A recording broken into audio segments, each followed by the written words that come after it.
الحمد لله نحمده ونستعينه ونستغفره ونعوذ بالله من شرور أنفسنا ومن سيئات أعمالنا من يهده الله فلا مضل له ومن يضلل فلا هادي له وأشهد أن لا إله إلا الله وحده لا شريك له وأشهد أن محمدا عبده ورسوله يا أيها الذين آمنوا اتقوا الله حق تقاته ولا تموتن إلا وأنتم مسلمون يا أيها الناس اتقوا ربكم الذي خلقكم من نفس واحدة وخلق منها زوجها وبث منهما رجالا كثيرا ونساء واتقوا الله الذي تساءلون به والأرحام إن الله كان عليكم رقيبا يا أيها الذين آمنوا اتقوا الله وقولوا قولا سديدا يصلح لكم أعمالكم ويغفر لكم ذنوبكم ومن يطع الله ورسوله فقد فاز فوزا عظيما أما بعد فإن خير الحديث كتاب الله وخير الهدي هدي محمد صلى الله عليه وسلم وشر الأمور محدثاتها وكل محدثة بدعة وكل بدعة ضلالة وكل ضلالة في النار أعوذ بالله من الشيطان الرجيم بسم الله الرحمن الرحيم ومن قتل مظلوما فقد جعلنا لوليه سلطانا فلا يسرف في القتل إنه كان منصورا وعن ابن عباس رضي الله تعالى عنهما مرفوعا أن النبي صلى الله عليه وسلم قال من سب أصحابي فعليه لعنة الله والملائكة والناس أجمعين رواہ الطبرانی فی المعجم الکبیر۔ حاضرین جمعہ، اسلامی بھائیوں، عزیز ساتھیوں، اسلام کی تاریخ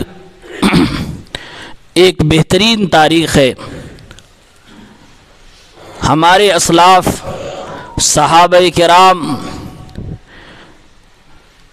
اس امت کی شاہکار جماعت ہیں۔ انہوں نے دین اسلام کے فروغ کے لیے، پرچار کے لیے، اعلاء کلمت اللہ کے لیے پوری کوشش کی ہے، اور اللہ کے فضل و کرم سے دنیا کے کونے کونے تک ایک بر اعظم سے دوسرے بر اعظم اسلام کے جھنڈے کو بلند فرمایا ہے۔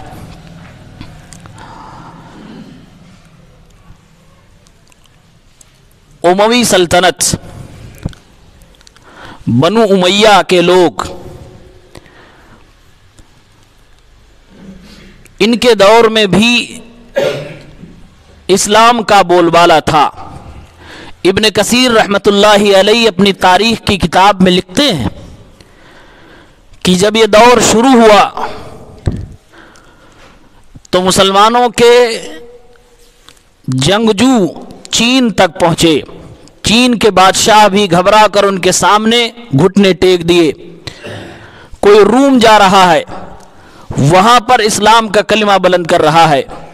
کوئی سرزمین ہند آ رہا ہے، کوئی مغرب کی طرف جا رہا ہے۔ صرف ایک ملک سے دوسرے ملک کی بات نہ تھی، بلکہ ایک بر اعظم سے، ایک مہادیپ سے دوسرے مہادیپ تک اسلام کو پھیلا دیا۔ اسی لیے جب دشمنان اسلام نے، ملحدوں نے دیکھا کہ اسلام کو پھیلانے میں سب سے زیادہ رول رسول اللہ صلی اللہ علیہ وسلم اور آپ کے خلفائے اربعہ کے بعد اموی خلفاء کا ہے، تو یہیں سے ایک نقطہ نکالا کہ اگر اسلام کی تاریخ کو مٹانا ہے اور اس امت کے جلتے ہوئے چراغ کو بجھانا ہے تو ان لوگوں کو اتنا بدنام کرو، ان کے خلاف اتنے شبہات پیدا کر دو کہ خود مسلمان اپنی اس تاریخ کو بھول جائے، بلکہ بھول صرف نہ جائے، اس کا دشمن بن جائے، اور یہ لوگ کافی حد تک اپنے مقصد میں کامیاب ہوئے، مسلمانوں کی تاریخ کو مسخ کرنے کی کوشش کی، مسلمان نوجوانوں، مسلمان لوگوں کے ذہنوں کو خراب کرنے کی کوشش کی، اور اموی سلطنت کو، بنو امیہ کو برباد کرنے کے لیے، ان کو بدنام کرنے کے لیے کوئی بھی موقع ہاتھ سے جانے نہ دیا۔ یہاں تک کہ اپنے چھوٹے چھوٹے شہروں میں، مسلمان گھروں میں یہ دیکھا جا رہا ہے، سنا جا رہا ہے کہ داڑھی ٹوپی والا مسلمان، کلمہ پڑھنے والا مسلمان، سیدنا امیر معاویہ رضی اللہ تعالی عنہ کا نام آتے ہی اس کے ماتھے پہ شکن پڑ جاتے ہیں، چہرہ اس کا بن جاتا ہے جیسے نہ جانے کس دشمن کا نام لے لیا ہو۔ یہ اسی تحریک جو ملحدوں نے چلائی تھی، اسی کا اثر ہے جو آج ہماری امت کے لوگ شکار ہوئے۔ ابن کثیر رحمت اللہ علیہ نے وجہ بیان کی ہے اپنی تاریخ میں کہ بنو امیہ کے دشمن کیوں ہوئے لوگ، کہا یہ یوں ہی نہیں ہوئے، یہ سوچی سمجھی سازش کے تحت ہوئے ہیں۔ ملحدوں نے یہ ہوا چلائی، ان کے ذریعے سے شیعوں میں آئی، اور شیعوں نے اس کو پھیلایا، شیعوں سے سنیوں میں آیا، پھر خلافت و ملوکیت نامی کتاب لکھی جانے لگی، پھر سنیوں نے بھی، بہت سارے نوجوانوں نے، مسلمان نوجوانوں نے اس کو اپنایا، اور اب بنو امیہ کے خلاف پوری تحریک چل رہی ہے، پوری فکر اس کے خلاف بنی ہوئی ہے، لوگ دشمن ہیں سیدنا امیر معاویہ رضی اللہ تعالیٰ عنہ کے۔ اس لیے آج کا موضوع ہے دشمنان سیدنا امیر معاویہ رضی اللہ تعالیٰ عنہ کے لیے ایک زاویہ فکر، ایک لمحہ فکریہ۔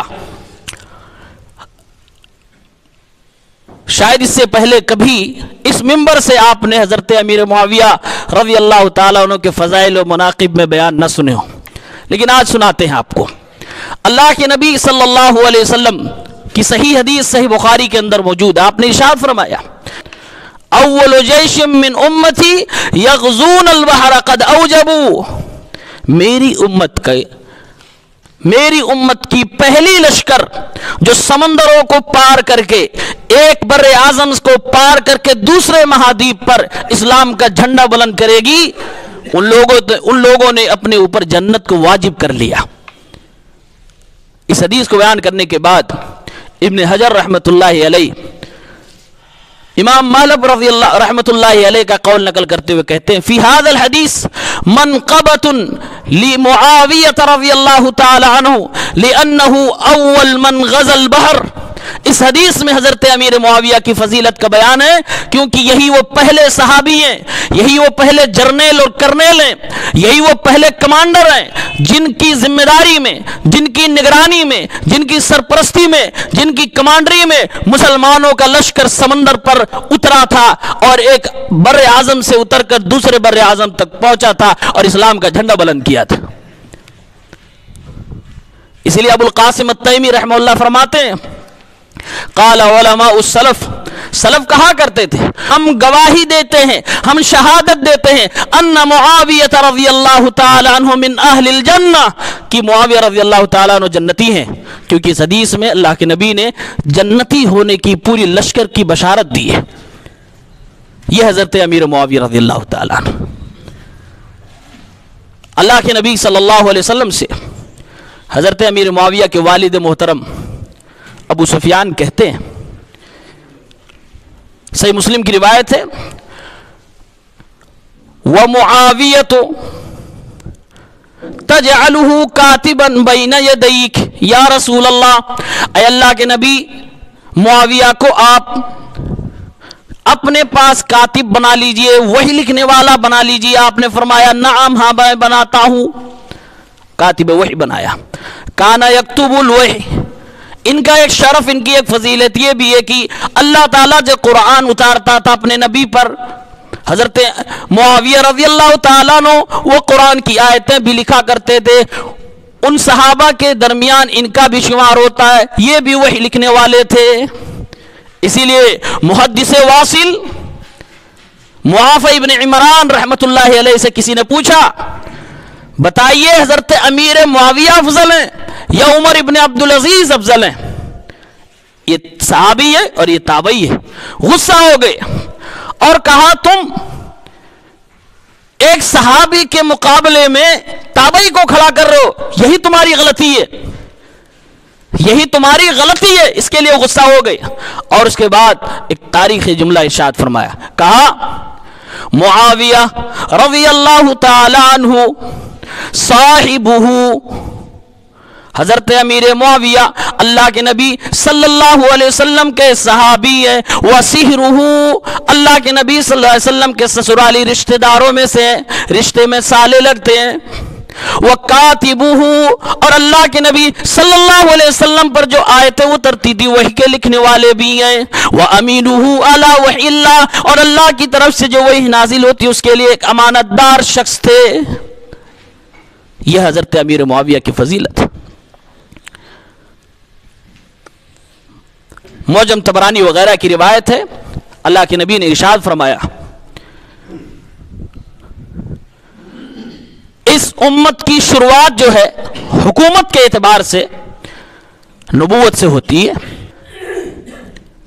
نبوت اور رحمت کے ساتھ امت کو چلایا جا رہا، میرے بعد خلافت اور رحمت کے ساتھ امت کو چلایا جائے گا، اور اس کے بعد بادشاہت اور رحمت کے ساتھ امت کو چلایا جائے گا۔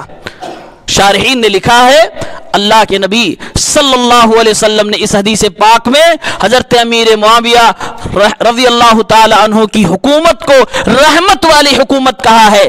افسوس ہے دشمنان معاویہ رضی اللہ تعالی عنہ کے لیے کہ وہ ان کی حکومت کو کرپٹ حکومت بتانے کو آج تلے ہوئے ہیں، جس کو میرے نبی رحمت والی حکومت بتا رہے ہیں۔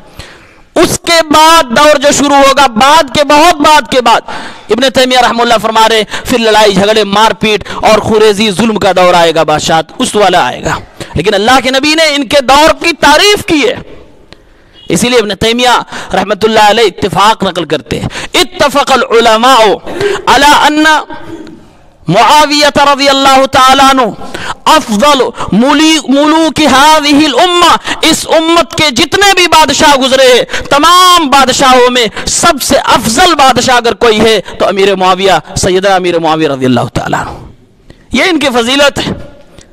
لیکن دشمنان معاویہ بلکہ دشمنان تاریخ اسلام، دشمنان اسلام، ملحد، کج فکر، کلمہ گو مسلمان، ان کے خلاف اور ان کی حکومت کو جتنا بدنام کرنا چاہتے پوری کوشش لگاتے، کبھی کوئی موقع نہیں چھوڑتے۔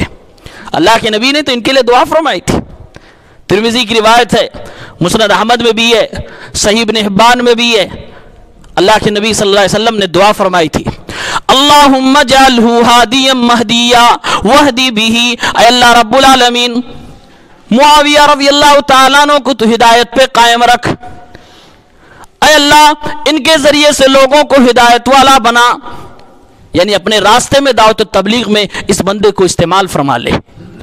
اللہ کے نبی نے دعا فرمائی، اللہم علم معاویۃ الکتاب والحساب وقیہ العذاب، اللہ کے نبی دعا فرما رہے اے اللہ تعالیٰ امیر معاویہ رضی اللہ تعالیٰ عنہ کو تو کتاب کا علم سکھا دے، تو کتاب اور حساب کا علم سکھا دے اور انہیں جہنم کے عذاب سے بچا لے۔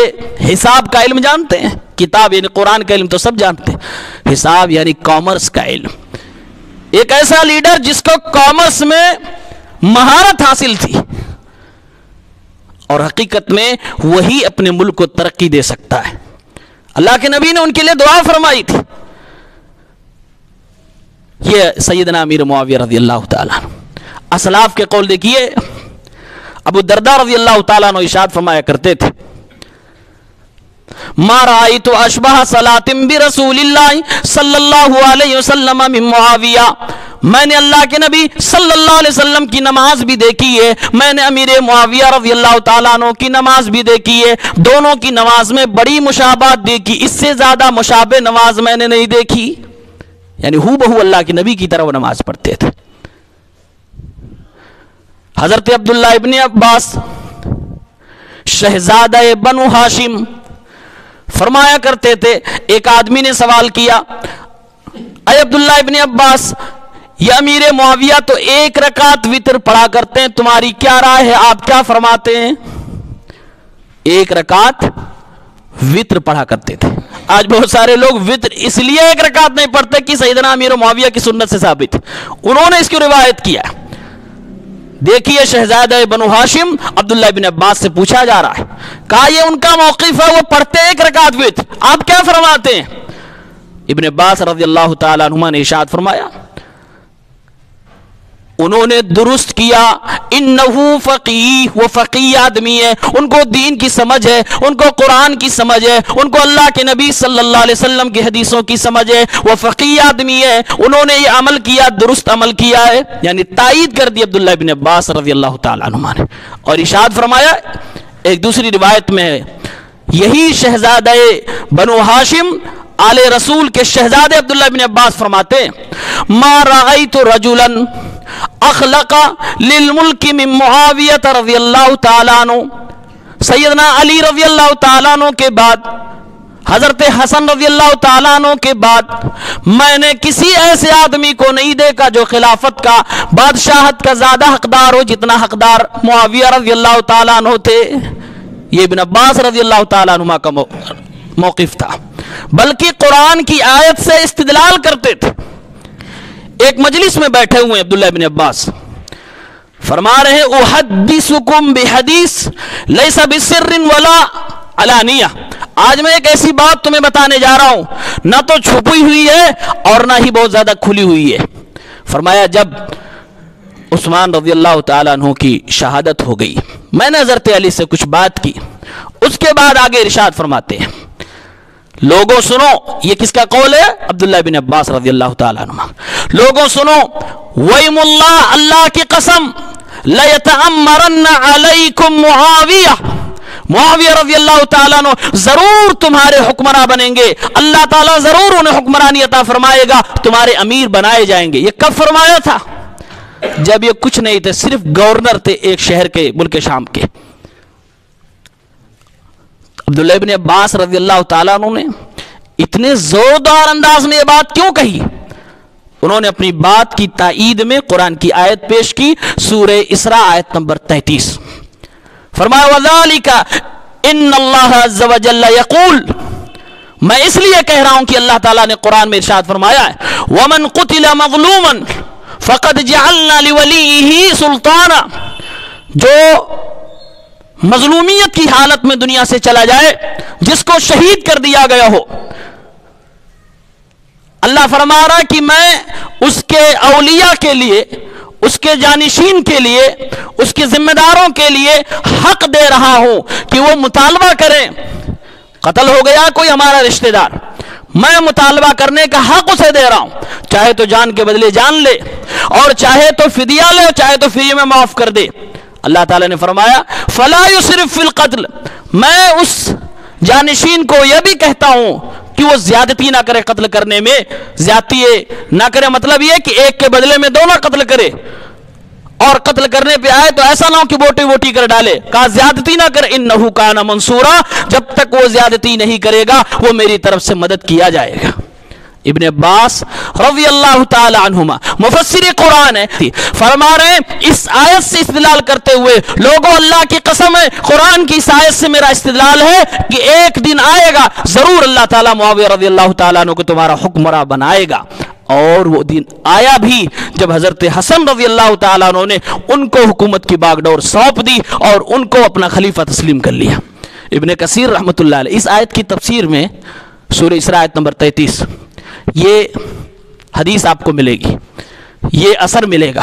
ابن کثیر فرماتے ہیں کتنی تعجب کی بات ہے کہ مفسر قرآن نے پہلے کوئی ایک بات کہی قرآن کے استدلال سے، اور اللہ تعالیٰ نے وہ چیز سچ ثابت فرما دی کہ سیدنا امیر معاویہ کو خلافت مل گئی، حکومت مل گئی، اور سارے مسلمانوں نے، حسنین نے، حسن و حسین رضی اللہ تعالیٰ عنہما نے، سب نے مل کر ان کو اپنا خلیفہ تسلیم کر لیا۔ یہ ہے ان کی فضیلت۔ اور آگے سنیے، ابن عمر، حضرت عمر کے صاحبزادے، وہ کہتے تھے ما رأیت احدا بعد رسول اللہ صلی اللہ علیہ وسلم اسود من معاویہ رضی اللہ تعالیٰ عنہ، اللہ کے نبی صلی اللہ علیہ وسلم کے بعد میں نے اتنا ملنسار، اخلاق مند، عالی شان والا کسی کو نہیں دیکھا جتنا امیر معاویہ کو دیکھا۔ یہ کس کا بیان ہے؟ عبداللہ ابن عمر، حضرت عمر کے صاحبزادے کا بیان ہے۔ آئیے اللہ کے نبی صلی اللہ علیہ وسلم کی گھر والی سیدہ عائشہ رضی اللہ تعالی عنہا سے پوچھے۔ حضرت عائشہ کہتی ہیں کہ جب حضرت عثمان رضی اللہ تعالیٰ عنہ کو شہید کر دیا گیا، ایک فتنہ برپا ہو گیا، ظالموں نے ظالمانہ طریقے سے ان کو شہید کر دیا۔ ما زال بی، مسلسل میں یہ خیال کرتی رہی، ما زال بی ما رأیت من امر الناس فی الفتنہ حتی اتمنى، میں دعا کرنے لگی، تمنا کرنے لگی، ان یزید اللہ عز وجل معاویۃ من عمری فی عمرہ، کہ اللہ رب العالمین فتنوں کا مقابلہ کرنے کے لیے حضرت امیر معاویہ کو میری عمر عطا فرما دے۔ کیونکہ حضرت عائشہ جانتی تھی اس بندے میں پاور ہے، فتنوں کا مقابلہ کرنے کا ہنر جانتا ہے۔ آج انہی کو مسلمانوں کی بڑی جماعت مورد الزام ٹھہراتی ہے۔ ایک کتاب شاہ کسی ایک شخص کی لکھی ہوئی، خلافت و ملوکیت لیے اڑ رہے ہیں، ٹوٹلی ان کو بدنام کرنے کے لیے پورے منظم انداز میں کتاب لکھی گئی۔ الحمدللہ اپنی جماعت کے ایک بڑے عالم دین شیخ صلاح الدین یوسف رحمہ اللہ اس کتاب کا حرف بحرف جواب لکھ کے اور امت پر احسان کر کے چلے گئے۔ اللہ تعالیٰ ان کو غریق رحمت فرمائے۔ خلافت و ملوکیت یہ حضرت عثمان رضی اللہ تعالیٰ عنہ کو ٹارگٹ کرنے کے لیے، حضرت امیر معاویہ کو ٹارگٹ کرنے کے لیے، بنو امیہ کو ٹارگٹ کرنے کے لیے، پوری اسلامی تاریخ کو بدنام کرنے کے لیے کتاب لکھی گئی تھی۔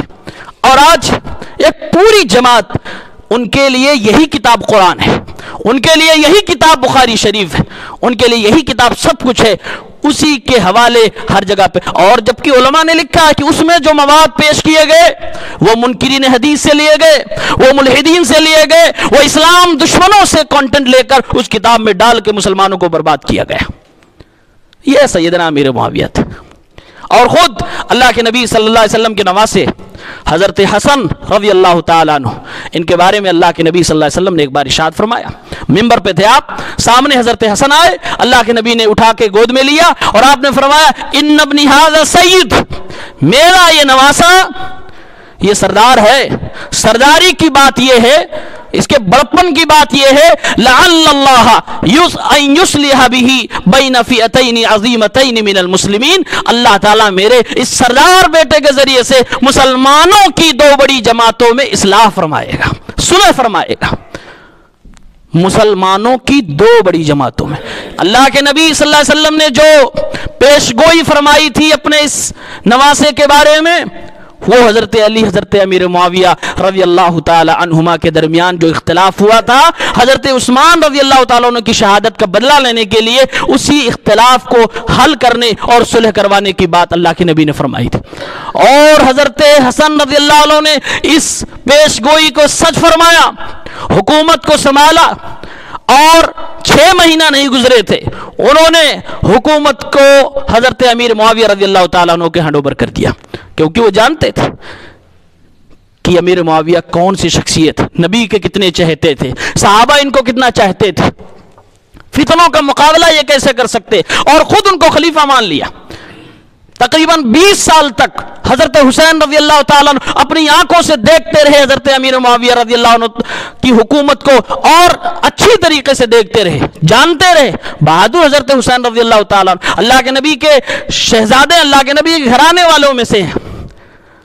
کیا اگر حضرت امیر معاویہ غلط طریقے سے حکومت کرتے تو سیدنا حسین خاموش رہتے؟ نہیں خاموش رہتے، بولنے کی ہمت تھی، جسارت تھی۔ ایک بھائی نے ہینڈ اوور کیا، دوسرا بھائی دیکھ رہا ہے، اس میں کوئی عیب کی کوئی برائی کی بات نہیں ہے، اس لیے کوئی بھی روایت ایسی نہیں ملتی کہ جس میں حضرت حسین رضی اللہ تعالیٰ عنہ نے ان کی حکومت کو کریٹیسائز کیا ہو۔ کیوں؟ اس لیے کہ حکومت صحیح تھی۔ صحیح تھی؟ کیسی تھی؟ عمر ابن خطاب رضی اللہ تعالیٰ عنہ کے طرز پہ ان کی حکومت تھی۔ رأس المحدثین، محدثوں کے سردار، امام محمد ابن مسلم الشہاب الزہری رحمت اللہ علیہ فرماتے ہیں کان عمل معاویہ رضی اللہ تعالیٰ عنہ بسیرت عمر ابن الخطاب رضی اللہ تعالیٰ عنہ سنین لا یخرم منہ شیئا. حضرت معاویہ کی خلافت دیکھنا چاہتے ہو, ان کا طرز حکومت دیکھنا چاہتے ہو, حضرت عمر کی طرز حکومت دیکھ لو. اسی طریقے سے سالوں حکومت کرتے رہے, ذرہ برابر اس سے ادھر ادھر نہیں گئے. امام زہری کا بیان ہے. ان کو لوگ بدنام کر رہے, کیوں کہ یہی دور تھا جب چین بھی ڈرا, جب مغرب بھی ڈرا, جب روم کے امپائر بھی تھرائے. دشمنوں نے بڑی چالاکی سے مسلمانوں کو بیوقوف بنایا, اور آج مسلمان اسی کے کٹ پتلی بنے ہوئے, بنو امیہ حضرت امیر معاویہ کو گالیاں دینے پہ لگے ہوئے. اس لیے علماء نے لکھا ہے صحابہ کی آبرو ہے حضرت امیر معاویہ. جس نے ان پر انگلی اٹھائی وہ بچ نہیں پائے گا. دیر نہیں لگے گی حضرت ابو بکر تک اس کو پہنچنے میں, دیر نہیں لگے گی اس کو رافضی بننے میں, دیر نہیں لگے گی اس کو کٹر شیعہ بننے میں. یہ دروازہ ہے اس کے, یہ آبرو ہے ان کی. اور دشمنوں نے بڑی چالاکی کی ہے. جب حضرت امیر معاویہ خلیفہ بن گئے, حضرت حسن ان کے پاس گئے, استقبال کیا حضرت امیر معاویہ نے اور فرمایا مرحبا و اہلا بابن رسول اللہ صلی اللہ علیہ وسلم. اللہ کے نبی کے نواسے کو میں استقبال کرتا ہوں, میں خیر مقدم کہتا ہوں, میں مرحبا کہتا ہوں. استقبال کیا اپنے یہاں. 3 لاکھ درہم ان کو وظیفہ دیا. دشمنی ہوتی تو یہ نہ کرتے. اور حضرت حسن, اب یہ نہ کہنا کہ ان کو رشوت دی گئی تھی, ورنہ تمہاری یہ بات نبی کے نواسے تک پہنچے گی. کیا انہوں نے رشوت لے لی؟ نہیں, یہ رشوت نہیں تھی. یہ دونوں کا پیار تھا. یہ بنو امیہ بنو ہاشم کی محبت تھی. یہ حضرت حسن رضی اللہ تعالیٰ عنہ کی حکمت تھی کہ انہوں نے ان کو ہینڈ اوور حکومت کیا تھا, تاکہ اصلی دشمنوں کو کیفر کردار تک پہنچایا جائے, خارجیت کا اور خارجیت زدہ فکر کا خاتمہ کیا جائے. یہ ایک شہزادے کی حکمت تھی جو انہوں نے کیا. تاریخ کو قاعدے سے سمجھنے کی ضرورت ہے. امام احمد ابن حنبل رحمہ اللہ, ایک شخص آتا ان سے کہتا ہے امام صاحب بتائیے آپ کی کیا رائے ہے. ایک شخص امیر معاویہ کو گالی دیتا رضی اللہ تعالیٰ عنہ, گالی دیتا ہے, اس کو پکڑ کے پولیس بادشاہ کے پاس لے جا رہی, آپ کی کیا رائے ہے, کیا سزا ہونی چاہیے, چھوڑ دینا چاہیے؟ فرمایا اخلق ان یعتدی علیہ, یہ حقدار ہے کہ اس کو مارا جائے, چھوڑ دینا چاہیے, مارا جائے جو حضرت امیر معاویہ کو گالی دے. یہ امام احمد ابن حنبل کا فتویٰ تھا. ابراہیم ابن میسرہ کہتے ہیں میں نے عمر ابن عبدالعزیز کی حکومت کو دیکھا ہے, ما رأیت عمر ابن عبدالعزیز ضرب احدا قط, میں نے نہیں دیکھا کہ انہوں نے کبھی کسی انسان کو مارا ہو.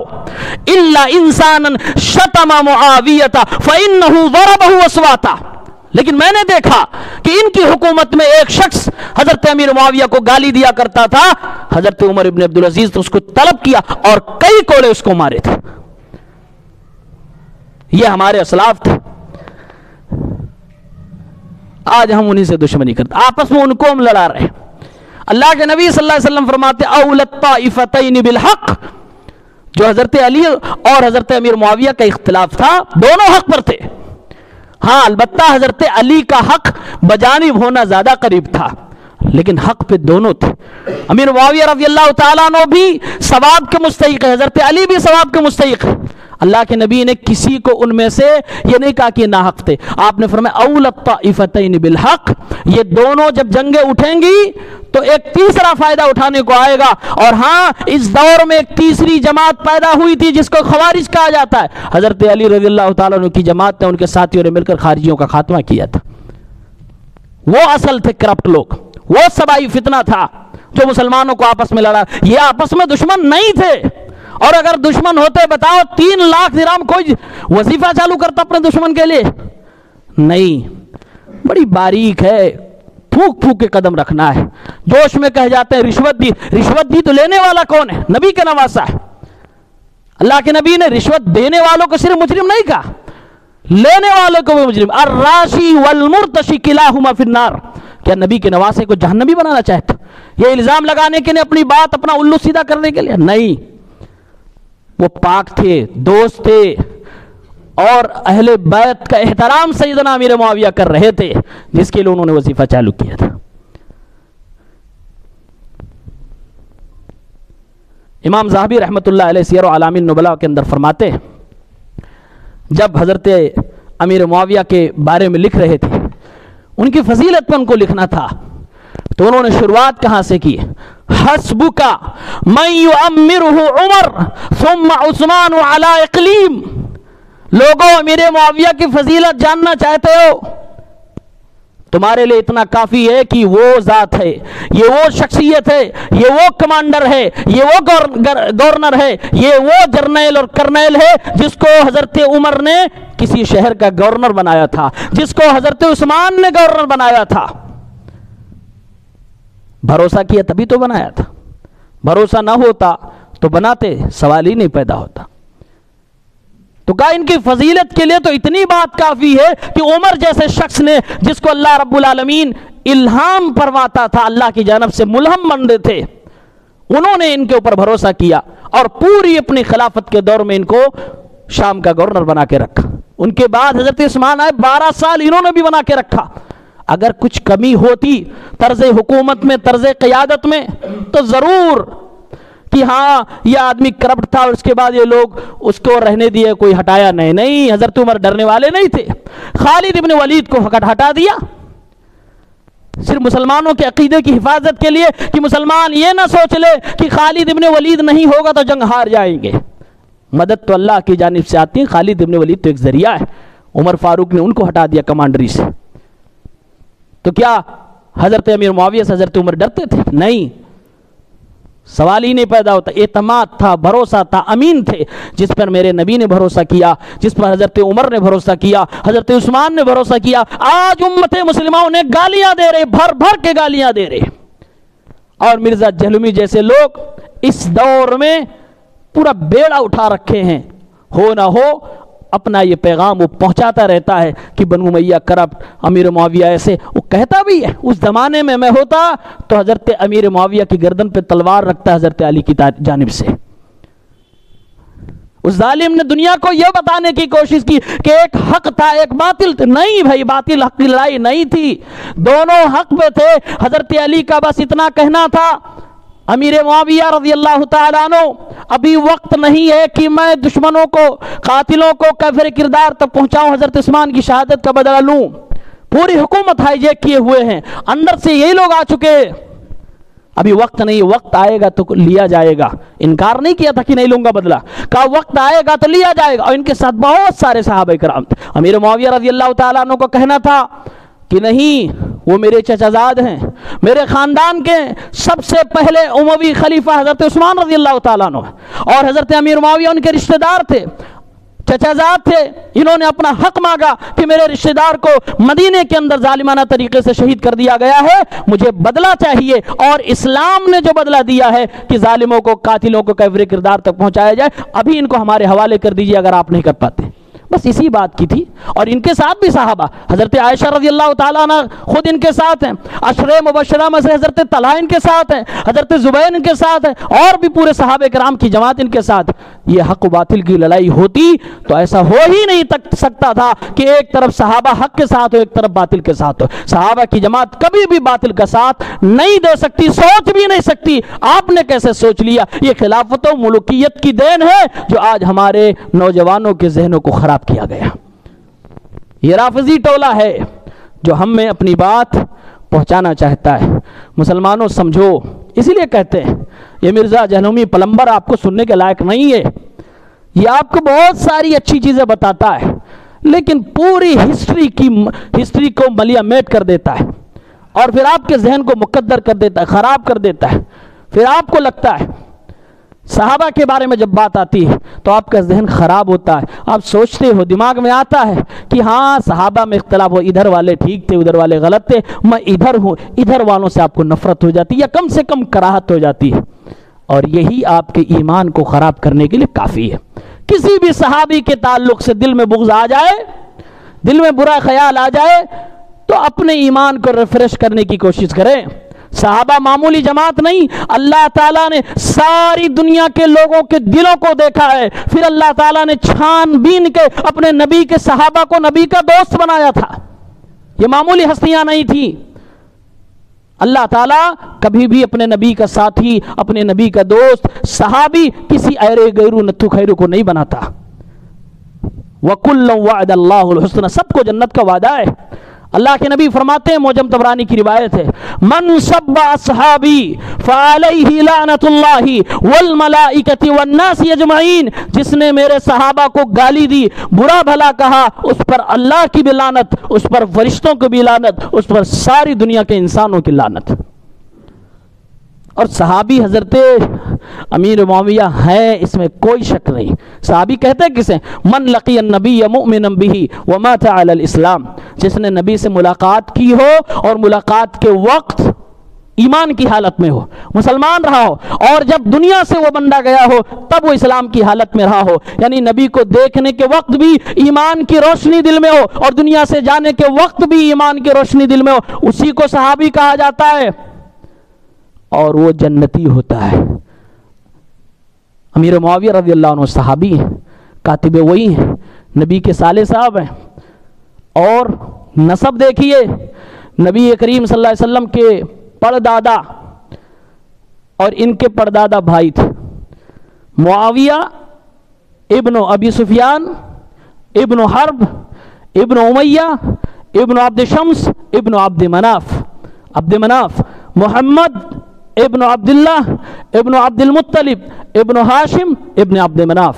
ہاشم اور عبد شمس دونوں بھائی تھے، دونوں عبد مناف کے بیٹے تھے، نسلیں بھائی ایک ہے۔ یہ ہم ہیں اور آپ ہیں، اپنی کھوپڑی لگا کر دونوں کو لڑانا چاہتے ہیں، لیکن وہ تو الگ نہیں تھے، وہ تو ایک دوسرے کا احترام کرتے تھے، ایک دوسرے کے لیے حکومت چھوڑنے کو تیار۔ حضرت حسن نے یہی کیا، قربانی دی ہے، آل رسول ہیں، اور اپنا وہ خون جو نبی کا ان کے بدن کے اندر تھا اس کو دکھایا ہے، امت کی اصلاح کی فکر کی ہے اور صلح کی ہے، اور تمام فتنوں کا راستہ بند کرنے کے لیے حکیم الامت سیدنا حسن رضی اللہ تعالیٰ عنہ نے قدم اٹھایا، اور امیر معاویہ رضی اللہ تعالیٰ عنہ نے حقیقت میں وہ کام کر کے دکھایا، دشمنوں کا ناطقہ بند کر دیا۔ صرف مدینہ نہیں، حجاز نہیں، دنیا کے دوسرے بر اعظم، دوسرے مہادیپ، سمندروں کو چیرتے ہوئے پہنچ گئے، اسلام کا جھنڈا بلند کیا۔ میرے نبی نے سچ فرمایا تھا، اول جیش من امتی یغزون البحر، سمندر پہ غزوہ کرنا مطلب کیا ہے؟ مطلب یہ ہے کہ اپنا ایریا فتح ہو گیا، اب دوسرے مہادیپ پہ جانا ہے۔ اس زمانے میں فلائٹ نہیں تھی، کشتیوں سے جانا پڑے گا۔ امت اسلامیہ میں یہ پہلا جرنیل کرنیل حضرت امیر معاویہ تھے، جن کو اللہ کے نبی صلی اللہ علیہ وسلم کی اس حدیث کے مطابق یہ موقع ملا۔ حضرت عثمان رضی اللہ عنہ کی خلافت تھی، ان کو کمانڈر بنایا گیا، ان کو سپہ سالار بنایا گیا، اور ان کے ساتھ بہت سارے صحابہ سمندروں میں چلے گئے اور دوسرے مہادیپ پہ گئے، اسلام کا جھنڈا گاڑا ہے۔ اللہ کے نبی نے فرمایا فقد اوجبوا، جنت ان کو واجب ہے۔ اور آپ نے ایک حدیث میں ارشاد فرمایا، میں دیکھ رہا ہوں اس جنگ میں شریک ہونے والے تمام سپاہیوں کو سب نے جنت کما لی ہے۔ اور اللہ کے نبی یہ بھی ارشاد فرماتے ہیں، ایسے میرے سپاہی سمندروں پہ چل رہے تھے جیسے بادشاہ اپنی تخت پہ جلوہ فرما ہوتا ہے۔ میرے نبی تو تعریفیں فرما رہے ہیں، اپنے عقیدے کی حفاظت کریں اور سمجھیں کہ حقیقت کیا ہے، تاریخ کی حفاظت کس میں ہے۔ یہ دشمن نہیں تھے، ان کا یہ اپنا اجتہادی معاملہ تھا، اللہ نے دونوں کو ثواب عطا فرمایا۔ آپ اپنی عاقبت و آخرت نہ خراب کریں۔